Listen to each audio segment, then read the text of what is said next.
And that's the next section in the textbook. Oh. And in general, a perturbation is going to break that degeneracy. Now, if it doesn't break the degeneracy, then you just have to go to a higher order approximation. But if it does break the degeneracy, which it normally does, then what that means is that the two states really are two different states under the action of the perturbation, or the 3 states, or the 4 states, or the 5 states, or whatever.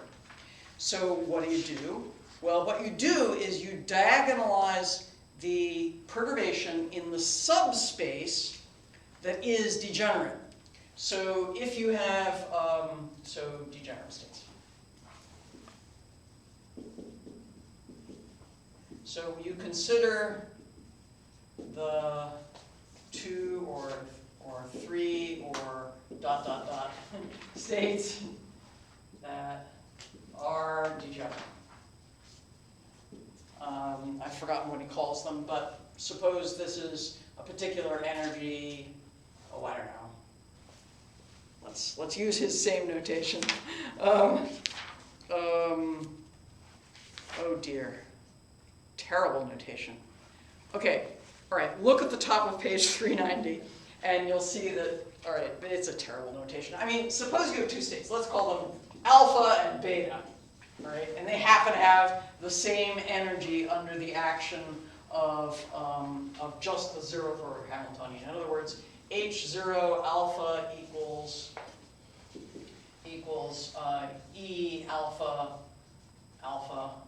let's call them alpha 1 and alpha 2. E alpha alpha 1 and H naught alpha 2 equals E alpha alpha 2. In other words, we have a degeneracy. Okay, usually, the action of H1 will split this degeneracy. So if that's the case, then, all right, H1 splits degeneracy.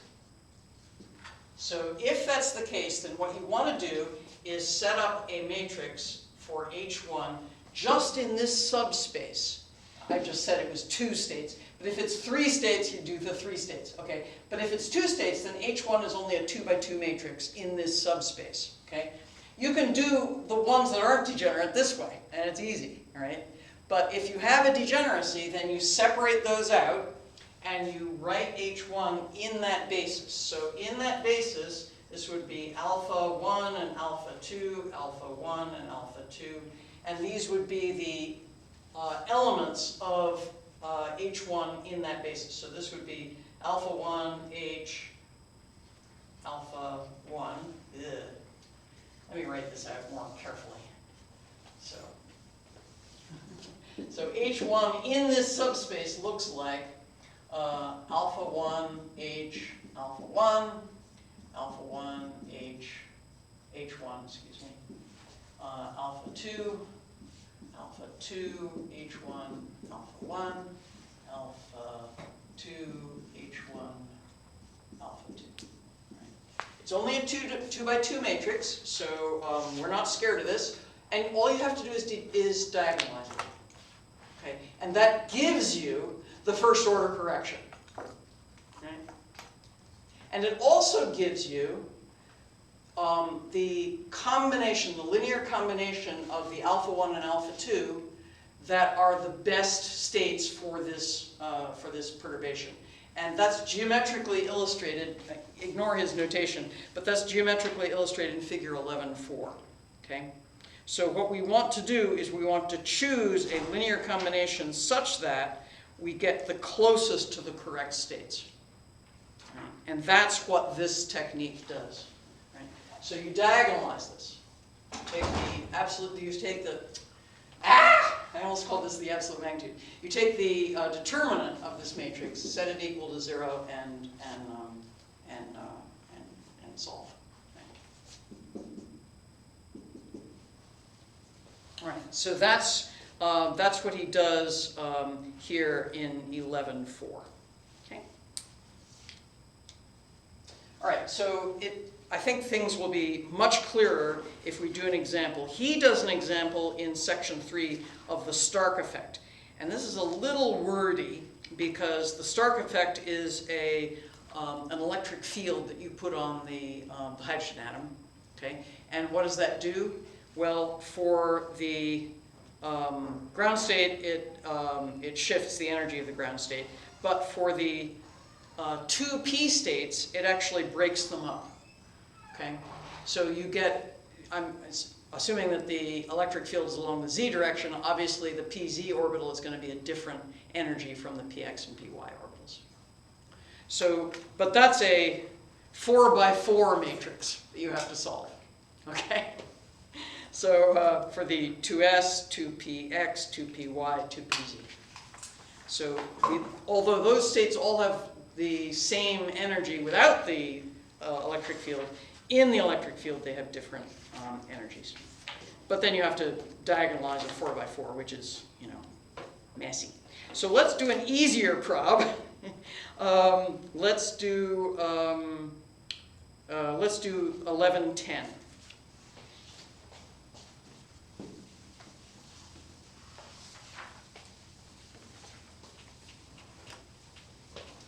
Oh, I was assuming that I had to erase this. No, you're good to go. I'm good to go? All right. Okay. All right, so we're going to do 1110. And 1110 says we've got a Hamiltonian for a spin 1 ion in a crystal. And it's given by H equals A. This is just for the part of the Hamiltonian for the spin. A over h bar squared sz squared plus b over h bar squared sx squared minus s squared. And we're going to assume that b is much less than a. So, in other words, this part is going to be h naught, and this part is going to be h1. So we're going to assume that this guy is small, because he tells you to. He says, calculate the unperturbed energies and the first order corrections using perturbation theory. Beware of the degeneracy. And maybe you can see already what the degeneracy is. Okay, so let's go ahead and calculate that. 8 is stupid, by the way, but I will come back and do 8. Okay, so I'm going to do this in the SZ basis. So H naught in the SZ basis looks like what? Well, it looks like constant, oh dear. No, I'm doing it right. Constant A times 1, 0, 0, 0, 0, 0, 0, 0, 0, 0. 1. Idiot. All right, you try multiplying that in your head. Okay, and H1 goes to, in that same basis, because I don't want to switch bases on you, B times 0, 0, 1, 0, 0, 0, 1, 0, 0. Okay, so there are 3 states, because it's spin 1, and you can immediately see, just by looking at it, what those three states are to 0th order, because those are just the diagonal elements of this matrix. So we immediately get that E0, 0 is A, A? Yes, A, and 0.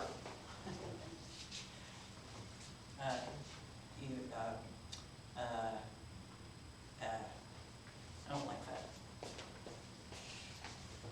I don't want to call it 0. What do I call it here? Well, those are the 3 energies. I mean, you can just write them down. In fact, you know what? Let's write them down using the notation that we know for spin 1. So this state would be 1, 1. This state would be 1, 0. excuse me, this state 1, comma 0. This state is 1, comma 1, and this state is 1, comma minus 1.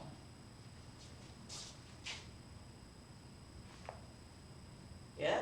Is that the order that we do these in? No. I think we go from minus 1, and then 0, and then plus 1. Is that the normal order? I think that's right.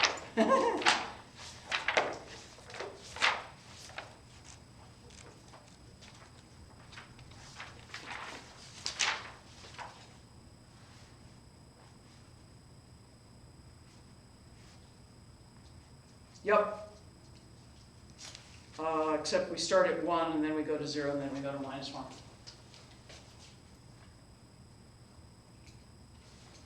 All right. Sorry.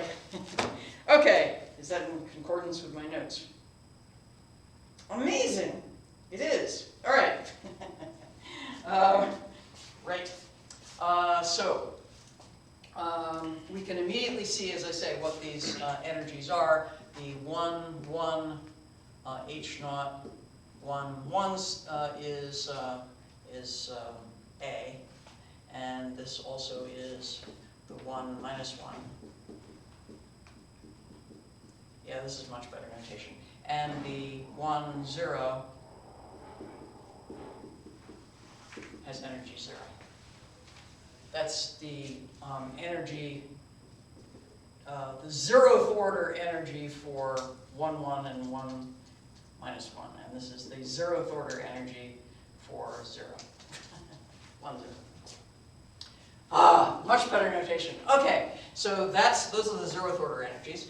You can get the first order corrections to the energies, again, just by looking at the matrix, because remember the diagonal elements of the matrix give you the 1, 1, 1, 1 element, 1, 1, 1, 0, 1, 0, and so on.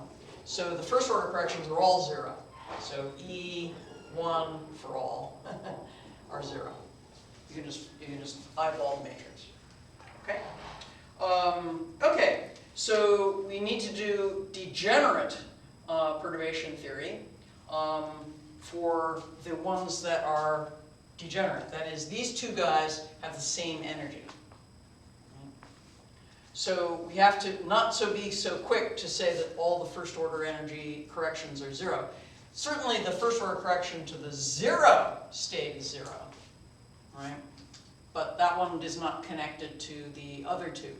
So in the subspace, just of the two ones that are degenerate, H1 looks like what? So H1 in the subspace looks like, sorry, not equals, looks like B and then 0, 1, 1, 0. Where the labels here are, this is the 1, comma 1 state, this is the 1, comma minus 1 state. I hope that's clear. So now all we have to do is diagonalize it. Okay. So if I diagonalize this, I get B times 0 minus lambda, 1, 1, 0 minus lambda. And I take the absolute magnitude and we set that equal to 0. Well, the B is sort of useless because I can just divide it by B, assuming it's not 0. And the zeros are useless, so I can just sort of erase those with my finger. And I get lambda squared minus 1. So those are the eigenvalues of the 0, 1, 1, 0 matrix, which we already knew because that was just the sigma x matrix. So that means the energies are B times that. So these are the first order corrections to the energies of the two degenerate states. So E1 for 1, comma 1 and for 1, comma minus 1 are plus or minus square root of B. Have I got that right? No, just B. Otherwise my units are wrong. Where's my brain today? I don't know where my brain is. Anyway, okay. So those are the corrections, right? Those are the corrections to the energy of the A. So that means that the A, these two states, 1, 1 and 1, -1, to first order are, the energies are A plus and minus B. Right? Sort of okay? Right. We can also ask, what are the states? Now, the prob doesn't ask for this, but I think it's useful because we just justified this by saying that we wanted the best linear combination. So let's do that. So if we want the states, then what we have to do is write down this matrix, 0, 1, 1, 0, equals. So this is the Hamiltonian, and that will, excuse me, times. Give me 2 letters. What did I use here? Oh, I used alpha and beta. Okay. I'll use alpha and beta. All right. So this has to equal the energy, which is going to be plus or minus B times alpha beta. Okay. So this is the Schrödinger equation for this subspace. Okay. And what alpha and beta are will tell us what the linear combination is that best is in line with this perturbation, as in that diagram that I pointed you at. All right, so I'm going to just cancel out the B, because that's boring. And I get alpha equals plus or minus beta, and beta equals plus or minus alpha. Actually, I did them backwards, sorry. Okay, so what does that mean? That means that these are actually redundant, which is what you expect with a 2x2 matrix. Because why? Because this just tells you the relative size of the two. The other constant is given by normalization. And this tells you that the two states are 1, 1 with a 1 over square root of 2, and 1 minus 1 with a 1 over square root of 2. I'm just normalizing it. So these are the good states, okay? And these have energies E 1, 1 equals A plus B, and E, well, this is the up to second order. E 1, minus 1 equals A minus B.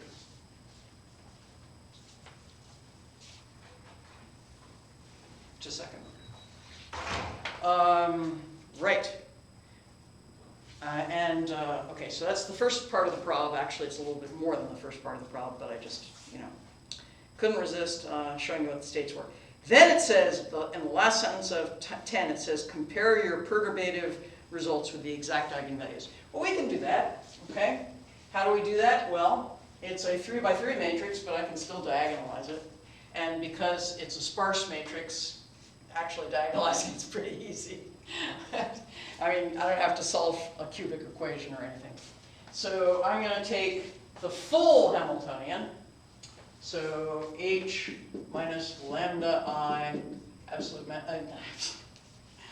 determinant equals 0. Ah! All right, so this is A minus lambda 0, 0. 0b, sorry. 0, 0, 0.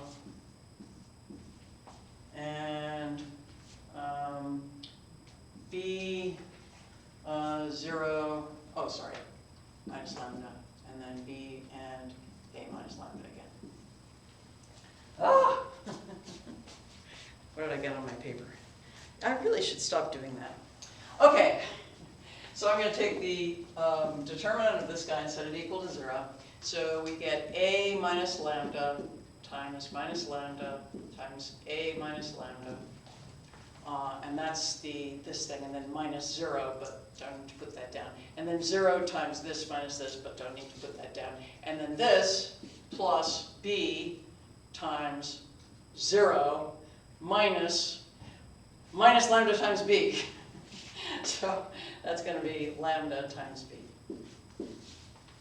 I got that right? Let's see if it agrees with what I have here. Amazing! It is what I have here. Ah! So that is, right, so this is equal to this. This equals 0. So this is minus lambda times a minus lambda squared, which is a squared plus lambda squared minus 2a lambda times lambda minus lambda. And this is plus b squared lambda.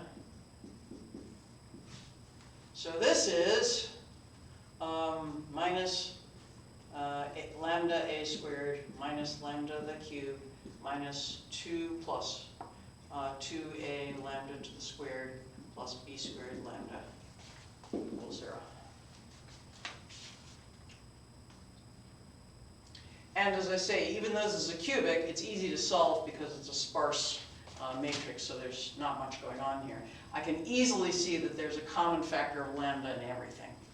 So this is lambda times minus lambda square plus 2a lambda, right? And then plus b squared minus a squared.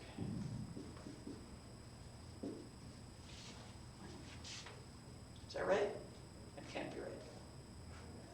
What did I screw up? I think there is supposed to be a minus with the lambda in the first line. B times lambda times b. B times lambda times b. It should be negative lambda, right? Should be minus. No, it shouldn't be minus. Because you get a plus from this, and then 0 minus this. Oh, right, all right. So let's see. Is this what I got? All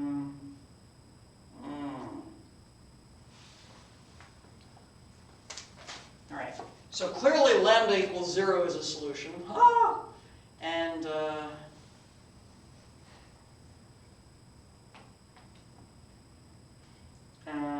let's see. Can I complete the square? What if lambda equals a plus b?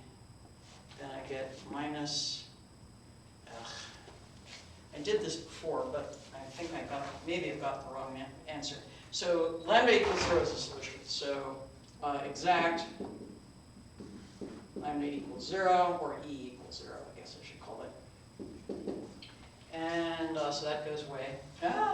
And let's see, this is, let me just solve the quadratic. So this is negative b minus 2a plus or minus b squared, which is 4a squared, square root of b squared minus, let's see, negative b plus or minus square root of b squared minus 4ac minus 4 plus 4 b squared minus a squared all over 2a minus 2. So this minus or plus.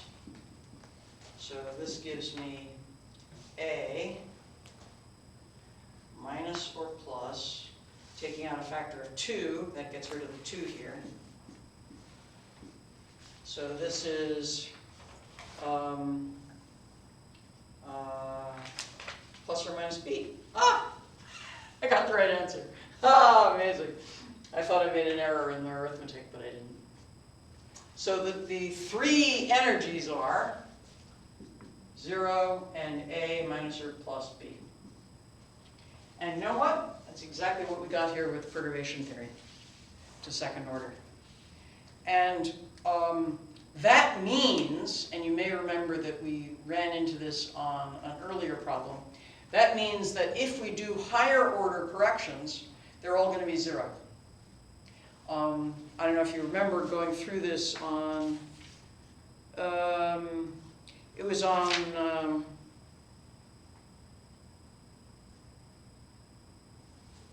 number 2, because we got the exact answer with first order correction. And so, and we actually showed in that case that the second order correction and therefore higher order corrections were 0. How would you show here that higher order corrections are 0?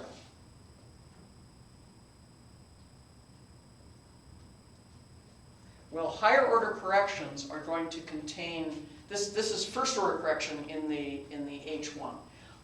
A second order correction will contain matrix elements of the type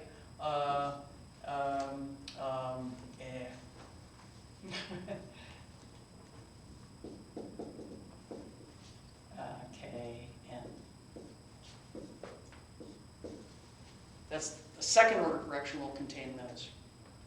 And I contend that those are all 0 because first order perturbation was exact. Is that obvious?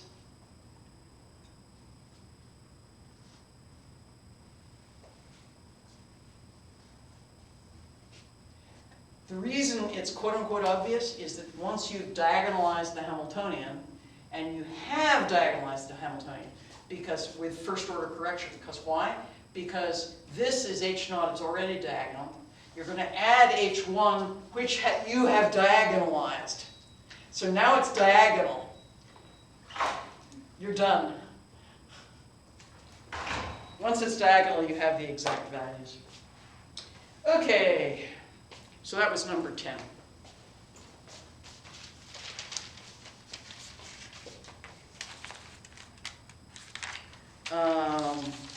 I did not assign you number 11 because I thought it was a little bit too long.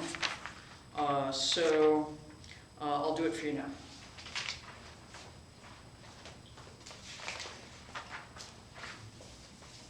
So number 11 is a similar kind of problem, except that we're perturbing from the harmonic oscillator.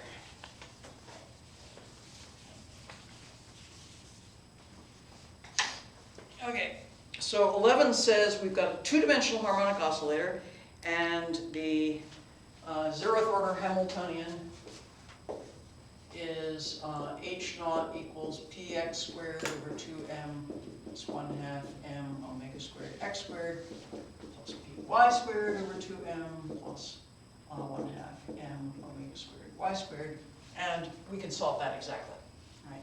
And then H1 is a term that mixes the x and y. It just uses b. Okay. And what we want to do is determine the first order energy shifts to the ground state and to the degenerate first excited state. First off, let's understand what we're talking about in terms of the 0th order states. Okay, what are the 0th order states? Well, the 0th order states are, I mean, we can just write them down, right? So we've got nx and ny, right, which are energy eigenstates for the two-dimensional uncoupled harmonic oscillator, and with energies E, nx, and y equals h bar omega times nx plus ny plus 1. 1/2 for each of them. Okay, for the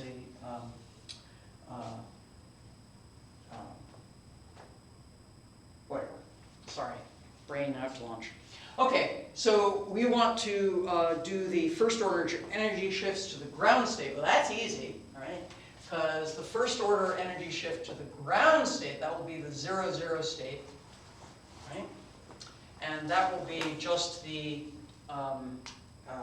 matrix elements for H1 inside the 0, state. Actually, I don't need the comma there. It's obvious from order which one I need, right?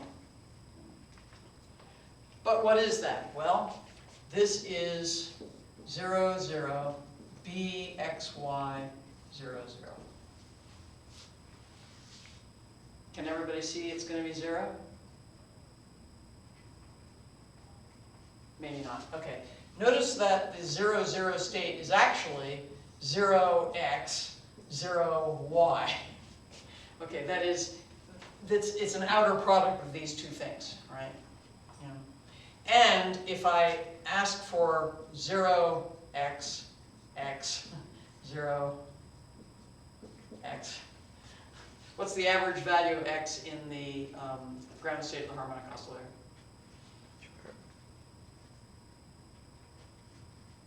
Well, remember that x is equal to that h bar over 2m omega, whatever, a plus a dagger, right? So the average of x is 0. 0. And if the average of x is 0, and this is just b times the average of x times the average of y, well, that's what I was trying to point out with this. Okay, so this has to be 0. All right, so so the zeroth order, so the first order correction to the ground state is just 0. So that was really easy. The next thing they want is the first order correction to the degenerate first excited states. Well, what are the first excited states? Well, the ground state was 0, 0, right? What's the first excited state? Well, there's 1, 0, and there's 0, 1. Since these two guys have exactly the same mass and frequency, these two are degenerate. So this has energy E 0, 0 equals h bar omega, and these two have energy E 0, 1 equals E 1, 0 equals 2h bar omega. You can just read it off from there. Okay, so they're degenerate, so that means we have to do our little degeneracy trick. In the subspace of the degeneracy, which is only going to be a 2 by 2 matrix, we need to diagonalize the perturbation Hamiltonian. So that means we want H1 is going to become in this state B times the x and y. And the x is going to look like what? Well, since it's, all right, this is in the state 1, 0, and this is in the, excuse me, and this is in the state 1, 1. This is in the state 1, 0, and this is in the state 1, 1. What is the element? So we need to find out what this element, what all these elements are. So what's the element 1, 0, b, x, y, never mind the b, 1, 0. Well, this is going to be that square root thing squared, h bar over 2m omega. And then we've got 1, 0, and then we have a x plus a x dagger times a y plus a y dagger times 1, 0.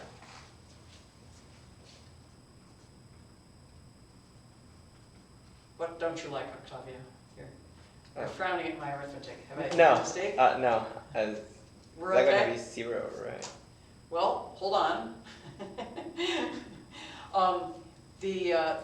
Let's recall that an A operating on an n state gives us square root of n minus 1. And a dagger operating on an n state gives us square root of n plus 1, n plus 1. Okay?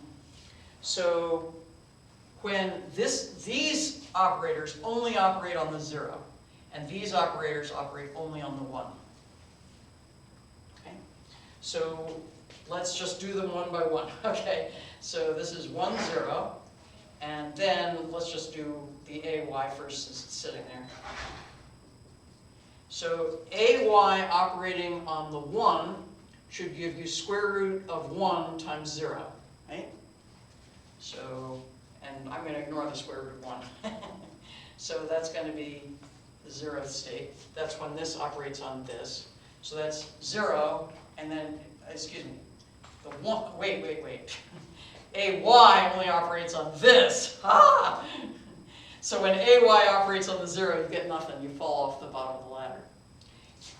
So nothing happens. But when AY dagger operates on 0, that gives you 1, right? So this comes out to be 1, 1.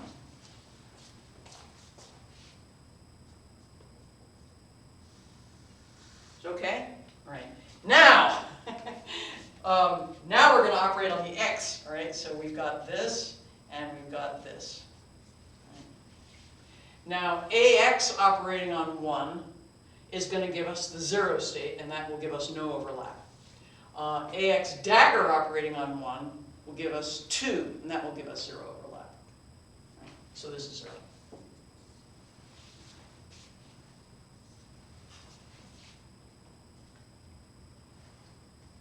However, if I change the state to, if I change the matrix element to the 1, 1 here,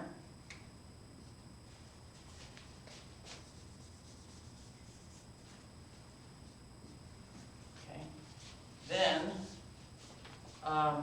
as we still get 1, 0, and then AX plus AX dagger. And now I'm going to do AY operating on 1 gives me 0. AY dagger operating on 1 gives me 2, and that will have 0 overlap with this, so we don't care. Right?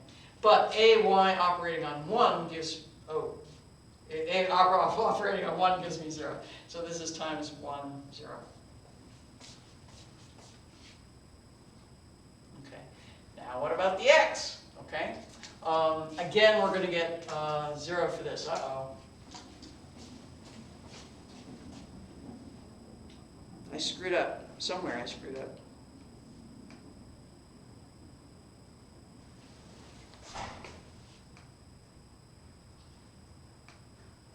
Oh!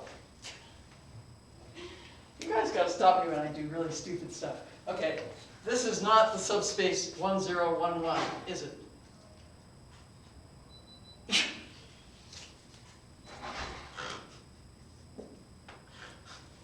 I wrote them down over there, but I didn't copy them correctly. Goodness. I should not be allowed out without a keeper. All right, so now we're going to the 0, 1, and now we're going to get overlap. All right, because when A operates on this, we get 0. That gives us no overlap. But when AY, let's see, 0, 1. When AY, let's see, I am going to get something non-zero, haven't I? AY operating on 0 gives me, we fall off the ladder. AY dagger operating on, so this gives me 0, 0, right? I knew this would give me 0, 0. Yes, okay, I'm good. Am I good? Remember, these two operators are only operating on the Y. All right, so, now let's do with AX. All right, AX operating on 0, you fall off the ladder. But AX dagger operating on 0, you get 1. So this is 1, 0, 1, 0.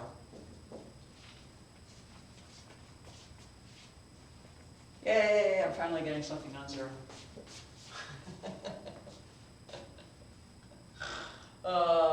Do you want me to go through the other calculations? I can! Maybe. All right, let's do it again. All right, so let's do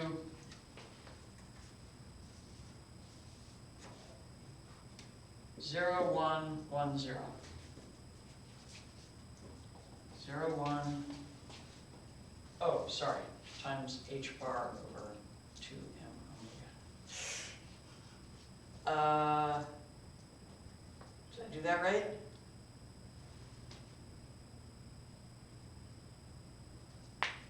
Yes, otherwise my units wouldn't be right. Okay, I'm good. 0, 1, and 1, 0. Okay. So this is 0, 1, AX plus AX dagger. Okay, let's get this right, Behrman. All right, now we're only operating on this. AY dagger operating on this gives me 1 times square root of 1. AY operating on this, I fall off the ladder. So this is 1, 1. Okay, now AX dagger operating on this X, I'm going to get 2, but that gives me 0 overlap, so I don't care. But AX operating on this gives me 0, so I do care. So this is just 0, 1, 0, 1, which is 1. Times the h bar over 2f omega. Okay, finally, we're going to do the 0, 1, 0, 1.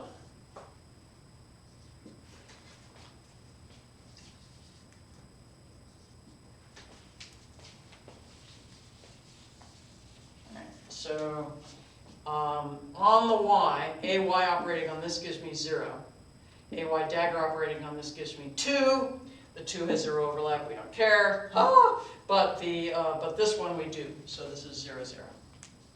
So it's possible that we might get this correct, but notice we're not going to, because no matter what these guys do to this state, we're not going to get the correct overlap here on the y state.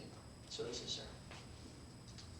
Or you can go through and just say, with this one you fall off the bottom of the ladder, with this one you go to 1. So this is 0. Okay. Whoop whoop. All right, we now have the H1 matrix in the subspace of the two degenerate states 1, 0 and 0, 1. And I'm not going to make the mistake again of writing down 1, 1. That would be terrible. Also, it would have energy of 3 h bar omega. Right. So we want to diagonalize this, but this is easy to diagonalize. Right, so I'm just going to diagonalize 0, 1, 1, 0, minus lambda. Keep doing that. 0 minus lambda. Set that equal to 0. This is lambda squared equals 1, or lambda equals plus or minus 1. So that means that the two energies are plus and minus, so energy 1 of 1, 0, 0, 1 equals h bar over 2m omega b plus or minus. I think I've carried all my constants out correctly. Okay, so, right.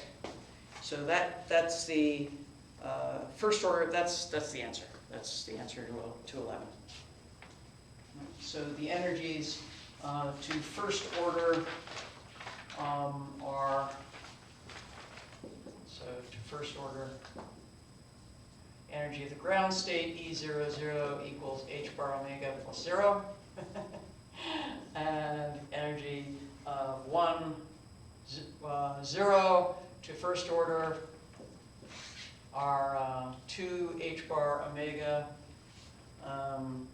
plus h bar b over 2m omega, and E01 to h bar omega minus h bar b over 2m omega. Look good? Sure. Okay, that's number 11.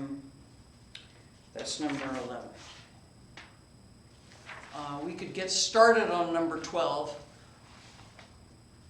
If you'd like, or I could just quickly do number 8, because number 8 I skipped, and the reason I skipped it was that it's specifically from section 3, the Stark effect in hydrogen.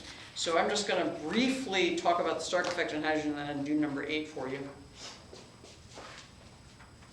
Okay, so as I was saying earlier, the Stark effect is the name given to what happens to the energy levels of a hydrogen atom when you put an electric field. And so we've got, so this is equation 1135, where we have H naught is, the p squared over 2m, or mu if you like. Does he use mu? No, he doesn't use mu because he wants to use mu for the electric dipole moment. All right, minus e squared over r. This is the 0th order Hamiltonian for the electron in the hydrogen atom, and then H1 is the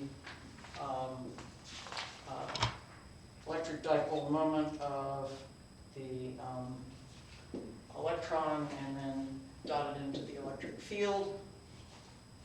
And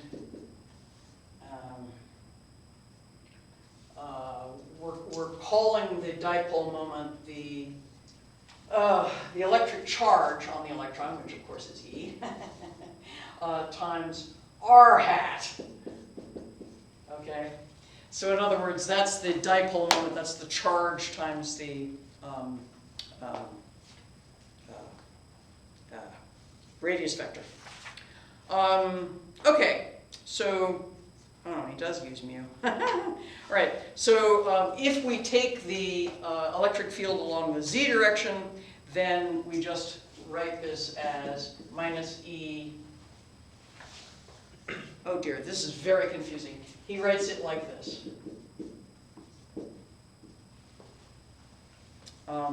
And where z is, well, okay, so, okay.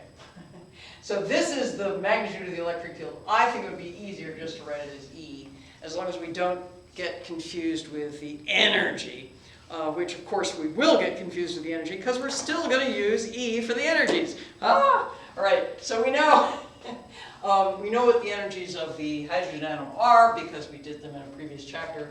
The first order shifts to the energy of the ground state is it's proportional to, well, in fact, it's equal to E times the average value in the ground state. I guess we're calling that 1. Is he calling it 1? Yeah, he's calling it 1. 1, 0, 0, actually. So this is n equals 1, this is L equals 0, and m equals 0. So it's the ground state of the hydrogen atom. And of course, this is 0. Why is this 0? Because the ground state of the hydrogen atom is a spherically symmetric orbital. So the average value of any of the 3 Cartesian coordinates would be 0. Oh, sorry, that's what I meant by z hat. It's the Cartesian coordinate z. Sorry, that's his notation. I shouldn't have done this. Okay. Okay, so that's the first order shift. The second order shift, we can write it down, and the second order shift is, well, it's equation 1139. The first excited states, though, are interesting in this particular section because the first excited states are 2, 0, 0, 2, 1, 0, 2, 1, minus 1, and 2, 1, 1. So this is N, this is L, this is M. Right. These are the so-called 2p states, and this is the 2s state. And in the absence of the electric field, their energy is degenerate, okay? Because the energy of the 0th order Hamiltonian only depends on N, the principal quantum number. And we remember that the energies, the correct energies, the 0th order energies here are, I guess I should just call them this. These are minus 13.6 eV over n squared. Okay, so all of these guys in the absence of a perturbation have the same energy. So that means that what we have to do for this guy, for the first order correction of the energies, is actually to diagonalize a 4x4 matrix. And he actually writes out what all those elements are at the bottom of page 392. Well, he doesn't actually write out the elements, but he writes out the matrix, okay? And then he says, okay, we can make some progress by looking at the symmetry. And that is usually a very big time saver in symmetry. So since the perturbing Hamiltonian is just proportional, it's a constant times the z operator, we can instantly say that the perturbing Hamiltonian commutes with Lz.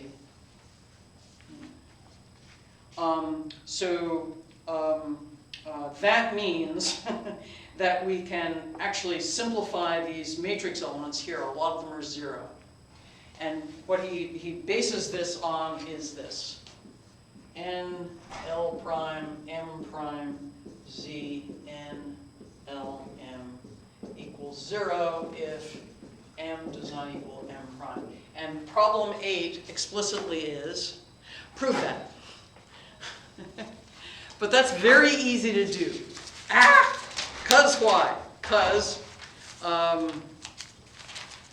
all remember these are in the 0th order states, right? So the 0th order states are all, I mean, you know, forget the radial part. The 0th order states in the spherical harmonics, YLM of theta phi, that's the part that depends on L and M. I mean, the other part depends on L, but it doesn't depend on M. And this is e to the I m phi times some function of theta. Remember this? I hope, maybe. So what does that mean? That means if we've got, so this is the only phi dependence here. And so that means if I'm doing an expectation value of z between two different YLMs, so that would be an integral over theta and sine theta, d theta, and an integral over phi, okay, of e to the I m phi, let's put in f of theta here, and f L of theta and f L prime of theta, and e to the minus I m phi prime, m prime, excuse me. And this goes from phi equals 0 to 2 pi. So, in other words, I don't care about the theta integral because this integral is 0. Okay, do you see that it's 0? Just the phi integral is e to the I phi m minus m prime, and divided by I m and evaluated for phi going from 0 to 2 pi. And if m does not equal I m minus m prime, and if m does not equal m prime, then you just get 0 because this numerator is equal at the top and the bottom. Of course, if m does equal m prime, then you're not dividing by 0 here because this guy just goes away. All right, the whole phi integral goes away. All right, I managed to cram m in there. Excuse me, 8 in there. So I will do 12 starting from nothing on Monday.